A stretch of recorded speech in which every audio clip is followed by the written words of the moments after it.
You're listening to the Thrive Podcast, where every week we dive into a practical, tactical tip to bring you from a life of simply surviving to thriving. It's personal development for the everyday girl who is done with coasting through her days, done with feeling like she's missing out on the deeper meaning of her own life, and done with mediocrity once and for all. Because it's not enough to simply survive. You deserve to thrive. Hello, and welcome back to Thrive. First things first, I am a bit under the weather right now, so please excuse my voice. I'll do my darndest to not sniffle or sneeze throughout today's episode, but I couldn't not bring you this topic today because it is oh so very important, relevant, and timely to talk about, and that topic is negotiating. With the new year right around the corner, it's time for many an office folk to have their year-end review or quarterly review to wrap up 2019.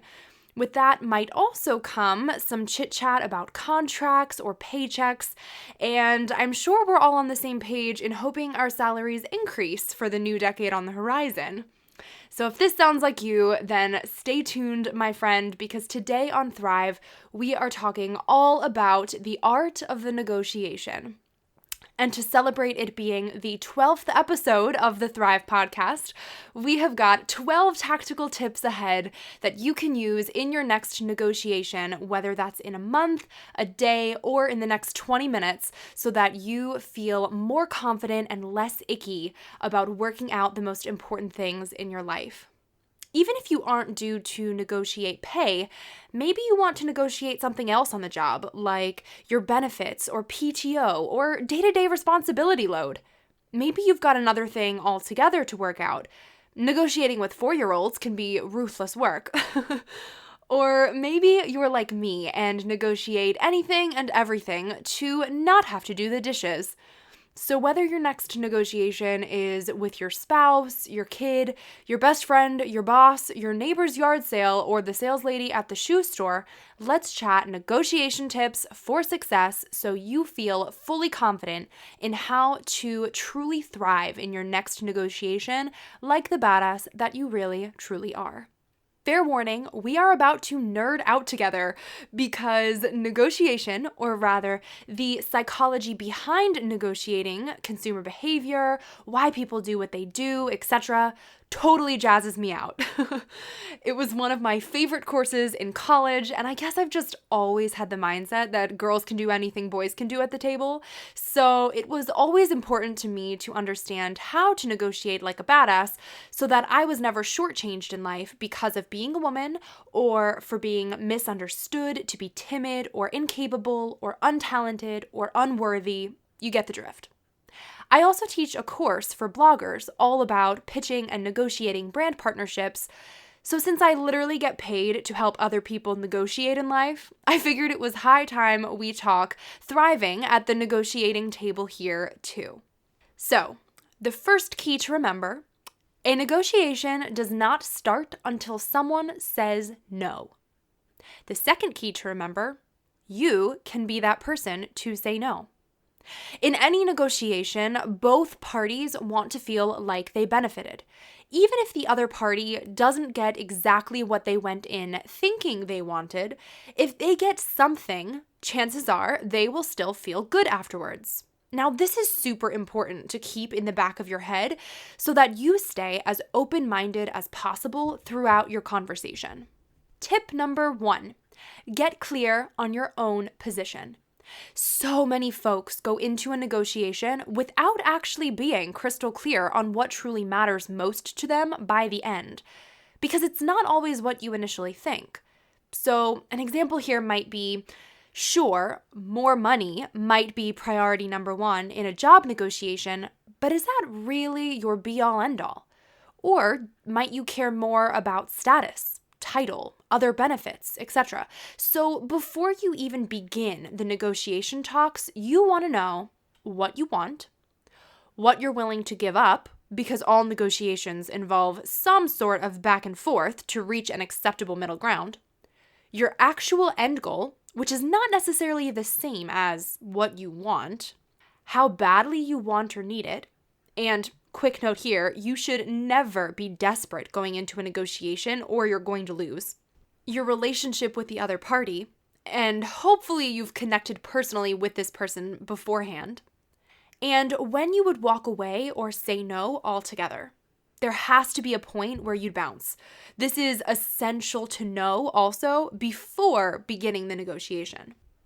Tip number 2, don't bring anything to the table that you can't live without or that you're not willing to concede on. If you enter a negotiation desperate, you've already lost. As they say, everything is negotiable. In the words of Michael Scott, negotiation is an art, back and forth, give and take. So make sure in your own negotiations, everything really is negotiable so that you have as much room to play as the person on the other side of the table, so to speak. And like I said before, if you go into a negotiation desperate, you're going to lose because at some point the other person will sense that desperation and they might try to exploit you for it. Tip number 3, do your homework. Know what the other party values most. Know as much about their background and interests going into the conversation as possible. The whole goal of a good negotiation is to come to mutually beneficial terms. It'll be a whole heck of a lot easier to do that if you can think outside the box for not only what would benefit you, but also what would benefit them. You have no clue the level of the other party's negotiation prowess going into it, so take matters into your own hands to know where you might be able to helpfully suggest wiggle room or craftily present options that they might not have thought of before. Tip number 4, eliminate emotion. You know the saying, it's just business? How to Negotiate 101 is to internalize this point to the grave. But contrary to what many negotiation strategy books might say, I don't think it's smart to eliminate all emotion. I mean, emotion is what makes us human, right? But you shouldn't be using emotion as an attempt to get your way or persuade during the actual negotiation. The key is to use emotion in stage number 3 in doing your homework and in building relationships before even stepping into the decision room. You should already have credence by effectively leveraging emotion to develop trust and liking with the other party ahead of time. And all that really means is making sure that whoever you're negotiating with, to some degree, trusts you already and likes you already. But remember that once in the negotiation, it's not the time to shed a tear or play victim. That typically doesn't end well. Tip number 5. Be clear in your ask. Oftentimes, folks mess up their negotiation not because they didn't go back and forth correctly, but because the entire thing started off on the wrong foot, like falling off the horse before the gate even opened. I see this all the time in the course that I teach for bloggers who are looking to partner with brands on paid collaborations. Oftentimes, folks will say something along the lines of, "Hey, would love to work with you to promote the brand," to close out their email, and then they're genuinely confused as to why they didn't get a response. Well, you didn't get a response because you didn't actually ask a question. If you want to know what someone thinks about the terms you've presented or the thoughts you've shared, ask. Ask for a little bit more than what you're truly okay with getting, and this is so key. This isn't meant to be dishonest. It's really just the art of making a deal. So since a negotiation isn't a negotiation unless there's a back and forth where both people give something, it's just not smart to start with the exact thing you want or need, knowing that you're going to have to give something from that. So both parties typically give a little. So once you give, you'll be right where you wanted to be at the start if you ask for just a little bit more from the beginning. Also here, be as detailed as possible because really, details build trust. So if you can, include data or the why behind your ask. If you can factually support why you want what you want, it makes it a lot harder to deny or reason away from. Tip number 6, listen to the other party. You should be listening more than you're talking. I've heard of a 70-30 rule in negotiations, which is listen 70% of the time, talk 30%. But honestly, I have no clue how to truly count that out proportionately in a real conversation. So just aim here to have your ears on, listening actively more than not. Ask questions also. Now, this is such a good way to build a sort of know, like, and trust factor with the other party, since you'll get to know them and they'll get to like you. It makes them feel heard since it leads to them talking more and you listening more. And really, people love talking about themselves. And it also helps you figure out what is most important to them so that you can use that to find a mutually acceptable solution as you continue negotiating. Tip number 7, understand that everything is negotiable. Like everything.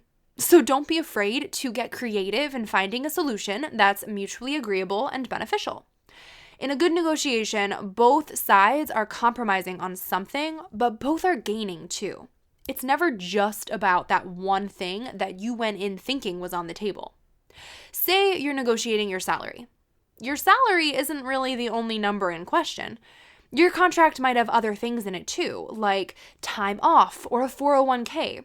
If they won't give you more in your hourly rate, they might be willing to budge by putting more in on the company side towards your retirement, or maybe a few extra paid vacation days. You never know unless you bring it to the table and ask. Tip number 8, be willing to sit in silence. This one is the hot nugget that so many people fall short on because it ain't easy.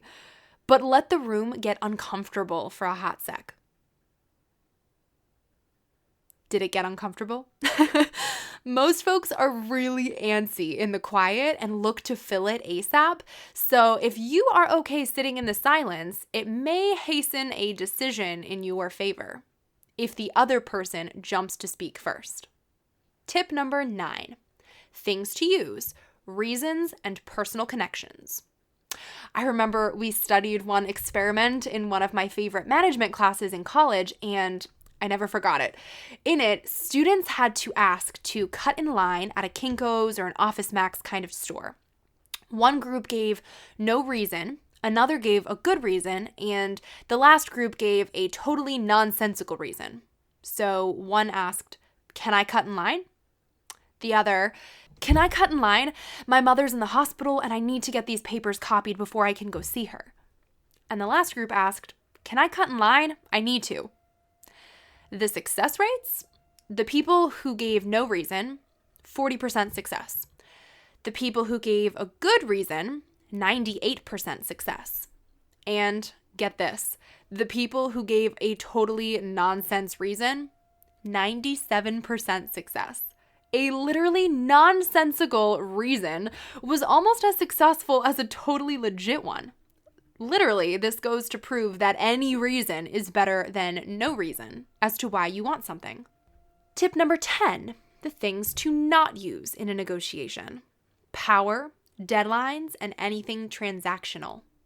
It's typically a huge turnoff to anyone and everyone to try and exert some random sense of power into a negotiation. Sure, you might scare someone into forgetting a detail or giving away a bit more than ideal, but it's not going to build rapport or help with anything after the fact.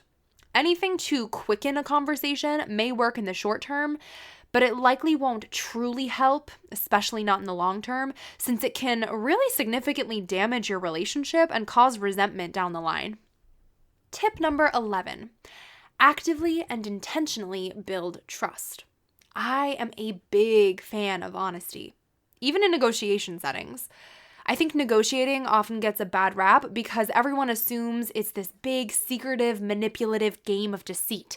Who can trick the other into giving them what they want first? But that really doesn't have to be the case. No one likes to feel like they're being played or like they can't take someone at their word. Trust is important. A big key in actively and intentionally building trust is saying what you mean and meaning what you say. So sticking with whatever you say is the absolute lowest you can do. Personally, I love the phrase "in total transparency." I use it to convey that I am completely pulling back the curtain, not holding anything back, and really telling you the best deal from the start. It's a take it or leave it kind of phrase used as a last resort to tell someone that this is the best you can do and you ain't doing any better. Meaning, tip number 12, you have to be willing to walk away. The really important other key in negotiating. If you don't have the wiggle room or the ability to say no, you've already lost. There has to be some sort of bottom line or last straw at which point you call it quits and walk away with grace. The number one thing to not do is to say something is the lowest or best you can do and then renege on that, going even lower or doing better for the other party. It immediately devalues your word and causes mistrust. You're much better off just calling the whole thing altogether, knowing it's not where it should be or needs to be for both parties, yourself included, to feel valued and benefited. So that about wraps it up, our speedy little negotiations class together. I hope you feel a bit less nervous and a bit more confident going into your next negotiation. I think you're going to thrive.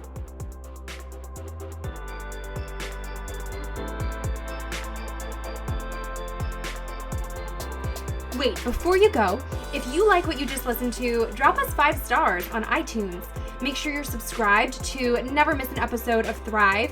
And if you're on Instagram, snap a screenshot and share to your story with what episode you're tuning into and tag me at Erica Lagenza with what part resonated with you the most.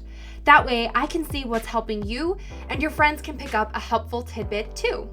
Thanks for tuning in. It's your time to thrive.